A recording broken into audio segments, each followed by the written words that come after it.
JPS Techno Courses Medical Coding. SAP FICO, SAP ABAP, SAP Security. For contact. So Prasad Babu garu నమస్తే నమస్తే నమస్తే నమస్తే. 75 సంవత్సరాలలో కూడా 45 సంవత్సరాల కుర్రకారు జోష్ అయితే కనిపిస్తుంది మీలో. అంతులేని కథ వచ్చి ఇప్పుడు 44 సంవత్సరాలు అయిపోయింది. తిలక్ అనే ఒక క్యారెక్టర్, హేమా హేమీలు, కమల్ హాసన్, రజనీకాంత్, జయప్రద, ప్రసాద్ బాబు, వీళ్ళ నలుగురు సినిమాకి ప్రాణం పోశారు. వాళ్ళతో పాటు ఈక్వల్గా యాక్ట్ చేశారు. పెద్ద పెద్ద యాక్టర్స్తో, పెద్ద పెద్ద స్టార్లతో మీరు కూడా ఒక స్టార్గా ఎదిగారు. ఎలా అనిపిస్తుంది ఈ 44 సంవత్సరాల కెరీర్ని చూసుకున్నప్పుడు? సినిమాలో చేయాలని కోరిక అది బలంగా ఉంది బాగా. కాకపోతే ఎక్కడ దెబ్బతిన్నా అక్కడ సక్సెస్ అవ్వాలన్నది ఒక కోరిక బాగా పడిపోయింది నాకు. ఓకే. ఫోటోలు తీసుకెళ్తే చూపిస్తే వాడు డైరెక్ట్ నేలకేసి కొట్టేశాడు.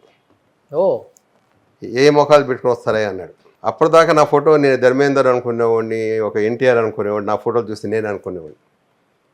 అప్పుడు తెలిసింది, ఓ మనం ఇంకా స్టార్ అవ్వలేదు అని ఆ ఫోటోలు ఏరుకుంటూ, ఒరే ఎప్పటికీ నువ్వు నా దగ్గరికి వస్తావరా అనుకున్నాను.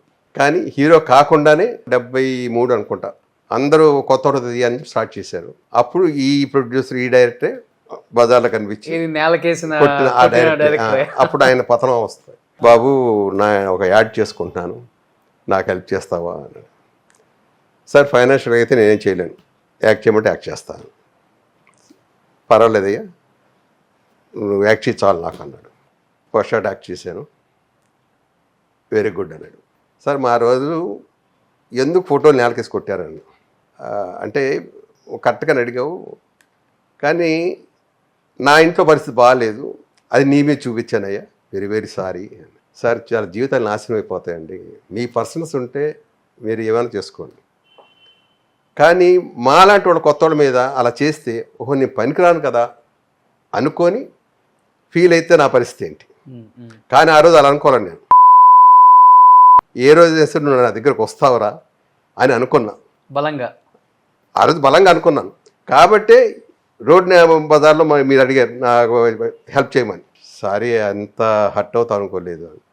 సారీ సార్ నేను గబాల మాట అన్నాను, బట్ నేను ఆ రోజు మనసులో అనుకున్నాను, ఇప్పుడు మీతో అన్నాను, వేరే తప్పుగా అనుకోవద్దు అంటే అబ్బాయి లేదే నిజమే, మేము మా వయసుని బట్టి మేము తొందరపడకూడదు అని అన్నాడు. ఆ తర్వాత ఇది యాడ్ ఫిల్మ్ లాగా చేశారు, అయిపోయింది. ఓకే, పెద్ద డైరెక్టర్, ఓకే మాది డైరెక్టర్ దెబ్బతిన్నాడు కాబట్టి మన దగ్గర వచ్చాడు, లేదంటే ఏ పెద్ద హీరోని అడిగేవాడేమో బహుశా. ఓకే, అయిపోయింది. తర్వాత ఏవిఎం స్టూడియో, ఎప్పటికైనా ఏవిఎం స్టూడియోలో వెళ్ళాలి అని కోరిక. ఒక రోజు వెళ్ళాను, ఆడు గురకవాడు తోసాడు. 2వ రోజు వెళ్ళాను, వాడు తోసాడు. 3వ రోజు ఎలాగని చూస్తుంటే కరెక్ట్గా ఆడు వేరే వాడితో ఎవరితో మాట్లాడుతుంటే జూనియర్ ఆర్టిస్ట్ అతను వాడితో పాటు వెళ్ళిపోయాను. లోపలికి వెళ్ళాను, రామారావు గారి షూటింగ్, ఒక పాట షూటింగ్, అది రాము సినిమాలోది, మల్లేలారా మానికలారా పాట. ఆయన ఆ హావభావాలు చూస్తుంటే ఎప్పుడు చిన్నప్పుడు దేవుళ్ళలాగా ఆయన చూసాం, నాకు తెలియకుండానే కళ్ళ నీళ్ళు వచ్చేస్తున్నాయి. ఓకే, పక్కన జూనియర్ ఎందుకు ఎడుతున్నావు అని తమిళ్ లేదు అంటున్నాడు అని, ఏదో నాకు అంత ఆనందం అంట, ఒక దేవుని చూస్తున్న ఫీలింగ్ మాకు అది బలంగా అంటూ బాగా ఉండిపోయింది. ఏమైనా సరే మనం కూడా సినిమా యాక్టర్ అవ్వాలి. అప్పటిదాకా మాదిరిగా అనుకున్నాను, ఇంక ఖచ్చితంగా సినిమా యాక్టర్ అవ్వాలి, ఏదో రకంగా అవ్వాలి. ఎలాగా దారి తెలియదు, ఎవరు తెలియదు మనకి. డబ్బులైతే ఓకే నాన్నోడు పంపిస్తారు ఉంటాం, కానీ సినిమా హీరో అవ్వాలి, హీరో ఒక క్యారెక్టర్ ఆర్టిస్ట్ ఏదో ఒక అవ్వాలని. మంచి వెల్ సెటిల్డ్ ఫ్యామిలీ కదా. ఓకే, 30-40 ఎకరాలు ఉందని విన్నా ఆ రోజుల్లో. మీకు దగ్గర 300 ఎకరాలు ఉంది. 300 ఎకరాలు ఉంది. ఓకే, డబ్బులకు ప్రాబ్లం లేదు, అన్నీ పళ్ళకొట్టులోంచి సంపాదించింది. అందరు మా అన్నదమ్ములు అందరు కలిసి చేసి ఉండేవాడు, సంపాదించాలి. కానీ నేను ఏంటి అంటే ఎందుకు వచ్చిందో నాకు తెలియదు. అంటే నాకు ఉంది, యోగం ఉంది బట్టే మనకు ఇదే లేదు. మా అమ్మ అనేది, మరి నీకు చదువు లేదు, ఒక భాష రాదు, తెలుగు తప్ప, తెలుగు కూడా సరిగ్గా మాట్లాడవు, 10 మందితో వెళ్ళవు, సినిమాలు చూడవు, నాటకాలు ఆడవు, నీకెందుకు సినిమాలు అంటది. ఏమి నేను సినిమా యాక్టర్ అయిపోతావు. మా నాన్న అయితే ఒప్పుకోలేదు. పస్తులు ఒక 3 రోజులు పడుకున్నా, ఏం తినకుండా. మా అమ్మ ఏడ్చింది, వద్దురా నువ్వు ఇబ్బంది పడతావురా, నేను వెళ్తాను. మా నాన్నుండి సరే వెళ్ళరా అని బయలుదేరి, అప్పుడు సర్కార్ ఎక్స్ప్రెస్ ఒకటి ఉండేది, దాంట్లో బయలుదేరి చెన్నై దిగాను. చెన్నై దిగిన తర్వాత ఎటు వెళ్ళాలో తెలియదు. టీ నగర్ అన్నది మటు తెలుసు నాకు. టీ నగర్ అనేది ఒకటి ఉంది. టీ నగర్ అప్పుడు ట్యాక్సీలు ఉండేవి. ట్యాక్సీకి టీ నగర్ పోయినాం మనం. పాండి బజార్ నడిగి ఇది కోసం వచ్చామన్నాడు ఆ డ్రైవర్. అవునన్నా. పాండి బజార్లో దింపేసి ఇదిగో ఇక్కడ హోటల్స్ ఉన్నాయి చూడన్న. ఆ హోటల్ దిగి ఏది తక్కువ అయితే ఆ హోటల్ దిగా. పాండి బజార్ కార్నర్ చిన్న హోటల్ ఉండేది, ఆ హోటల్కి దిగి ఆ రోజు రెస్ట్ పడుకున్నా. మరుసటి రోజు నుంచి మొదలుపెట్టాం. పాండి బజార్లో నిల్చొని ఎవరినో నడితే ఏమిటి అని ఒకటి సినిమా యాక్టర్ చేసేస్తానని చెప్పని ఉన్న డబ్బులు ఊట్ చేశాడు 3 రోజులు. ఎంత తెచ్చుకున్నారు? అప్పుడెంత 1200 1100 మా నాన్న జేబులో ఉన్నది ఇచ్చాడు. బాగా తెచ్చుకున్నారు. ఇచ్చాడు. సరిపోతాయిలో 10-15 రోజులు మనకి ఏం ఖర్చు ఉంది, ఏం ఖర్చు ఏం లేదు కదా అని ఉన్నాం.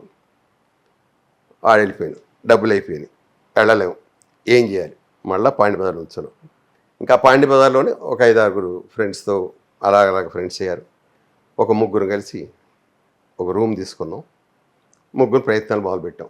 3 కూడా మా ఒంగోలు వాళ్ళే టోటల్గా. వాళ్ళిద్దరూ కొన్ని రోజులు అయిపోయిన తర్వాత పెళ్ళిళ్ళు అయిపోయిన తర్వాత వాళ్ళు వెళ్ళిపోయారు.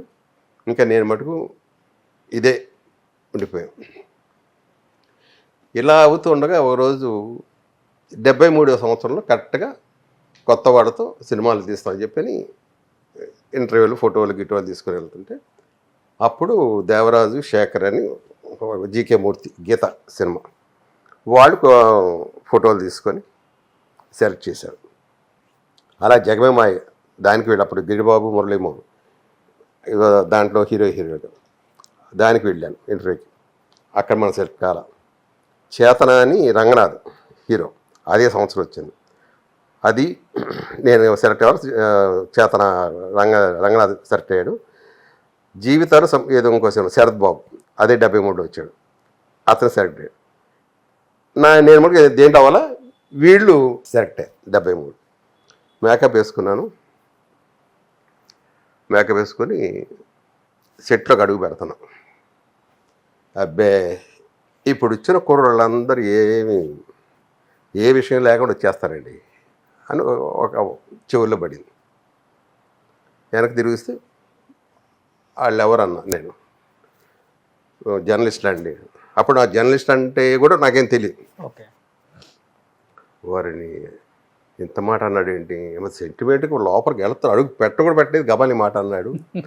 ఏమిట్రా బాబు మన లైఫ్ అనుకుంటూ సరే వాటి సంగతి నాకు అనవసరం. ముందు నేనేంటో నిరూపించుకోవాలి. ఫస్ట్ షాట్ పెద్ద డైలాగ్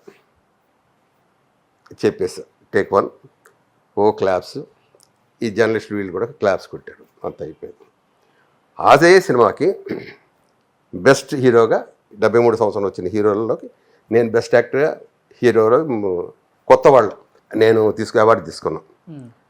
పాత వాళ్ళు అక్కడే నాగేశ్వరరావు గారు పాలకొల్లో అదొక్కటే పెద్ద పరిషత్ జరుగుతుంది అన్నమాట. అప్పుడు ఆంధ్రపత్రిక శ్రీనివాస్ అని ఆయన ఆ మాట అంది.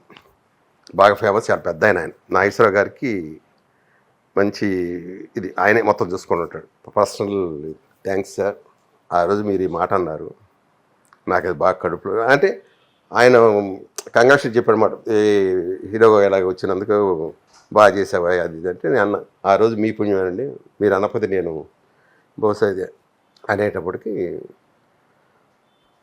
సరే ఇద్దరం చేతులు కలుపుకొని ఒకరికొకరు థ్యాంక్స్ చెప్పి అయిపోయింది. ఇంకా అక్కడి నుంచి మొదలుపెట్టాం వేట.